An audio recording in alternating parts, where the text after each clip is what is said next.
Hey guys, welcome to DOS Bear's tier maker ranking list for the Total War games. We're going to be covering all the Total War games pretty quickly and me giving you my opinion on why I think they're ranked that way. If you disagree, please leave in the comments why you disagree, or if you agree, you leave in the comments. Obviously, everyone's opinion is different. This is just based off my opinion, what I've played, and what I think of the games.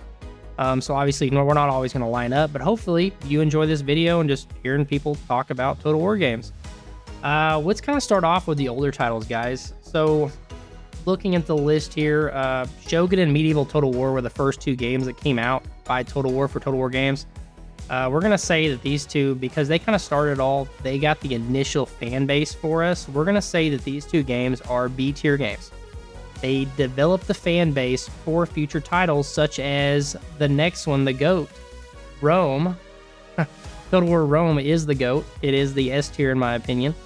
Those two paved the way for Rome and its crazy popularity, and Rome set up the foundation of what every future Total War title will kind of aim for with its game. So I think Rome is definitely S tier, guys. Going on from there, Rome 2, I'm going to say is A tier. It didn't do as well as Rome 1. And it would be lower than that if it just came out. It was probably B tier when it first came out. But now, with the updates, the DLC, and the mods and stuff for it, I feel like I think that it's an A tier game in my opinion. I think it's improved. Going on from there, though, Attila. Attila came out right after Rome 2, and I think Attila is better than Rome 2 in every way. I think Attila is, it's a better game. I think it is S tier. If you're looking for that same time period, I think Attila's an S tier game for that time period. Now looking at firearm-based games now. The firearm-based games are Empire, Napoleon, and Fall of the Samurai. I did not enjoy Napoleon. I did not enjoy Empire, guys. So Empire, in my opinion, is a C-based game. Napoleon did better than Empire, but I still think it's still a B rank. I feel like Napoleon had very great immersiveness and audio, in my opinion, and the battles were great, and you got really enveloped in them. They're really good. But I feel like it could be better in the future.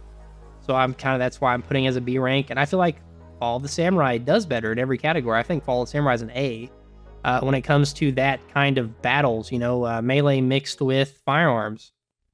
Can Total War games make a better firearms game? I believe absolutely. I think that they can come up with a better firearm-based era game, and they just have not taken the opportunity to do so. So that's kind of my rankings on the three firearm-based games. Empire C, Napoleon B, and A list is Fall of the Samurai. Going back to more of a classic, Total War game, we have Shogun 2. Shogun 2 also, in my opinion, S tier. The fact that it's S tier, even with it being closed in and with one country and not having a lot of variety, I think it does a great job. If I wasn't basing Fall of the Samurai off firearms, I think Fall of the Samurai would be up there. Shogun 2 is definitely a phenomenal game.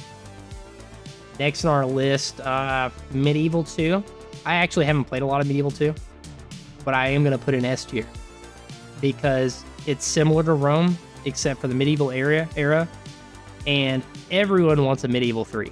It's all you see when people ask about what do you want for the next Total War game. Medieval 3, Medieval. It's like the most common, they called for.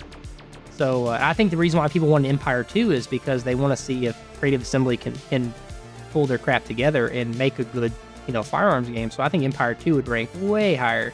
I think it might be the A or S tier if they made it today. So yeah, just Medieval 2, in my opinion, S tier, guys. Next, we're going to have, let's say, some of the more fantasy based. So we're going to say Warhammers and the Three Kingdoms game. We're looking at Warhammer. I feel like Warhammer is B tier. The reason why the first Warhammer game, it was great. In my opinion, there's a lot of work that need to be done with it, areas that could be improved upon. But I think it set the foundation for what you'd expect from it. Well, this is Total War games, but fantasy battles and blah, blah, blah. I think that's kind of the setting for it. It began that journey. So I think it's a B tier. Warhammer 2 is S tier, in my opinion. It's so great that people look at Warhammer 3 and they negatively look at it because it's not good as Warhammer 2.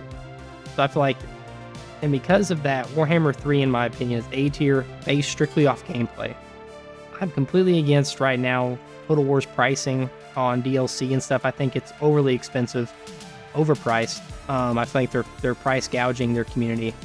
So it's A tier based completely off gameplay in the modding community. Not looking at the price currently. In my opinion, Three Kingdoms is S tier. I'm a little salty that they didn't put out more DLC for Three Kingdoms, but I feel like Total War Three Kingdoms S tier. I know a lot of people are going to disagree with that opinion. I loved it. I like the era. I like the history. Again, just like Shogun 2, I don't mind it being a single nation with not a lot of variety as long as the gameplay is fun and unique enough, in my opinion. You know, there's enough differences for me to enjoy each faction. So yeah, that's why I put Three Kingdoms as S tier for me, guys. Troy. Actually, before we do Troy, guys, let's do Britannia. Britannia is my lowest ranking on this list. I'm putting Britannia as a D rank game. I feel like Britannia was closer to like a mobile game. It could have been way better. I'm gonna put Troy at a C tier base game. I feel like Troy was a step in the right direction for Saga games, and I don't think Saga games should exist really. I think they should just double down on putting out full releases and not calling them Saga games, which they kind of are now with Pharaoh, but Pharaoh was terrible in my opinion. So I'm gonna say Troy is a C tier base game. It did some great things. It could be better. Pharaoh tried to add on to what Troy done, but right now Pharaoh is too focused. They messed up. The thing is, there's so many assets and so many things that were getting used for from Troy, in my opinion, that they could have made an expanded Bronze Age game and called it a full game, and I feel like people would have, resounded better with it. But because Pharaoh being so limited to what it is, I feel like Pharaoh is a D tier game. You know what? No, Britannia is my least. At least I don't think that Pharaoh looks like a mobile game. Britannia is gonna be my lowest. I think Pharaoh and Troy are about.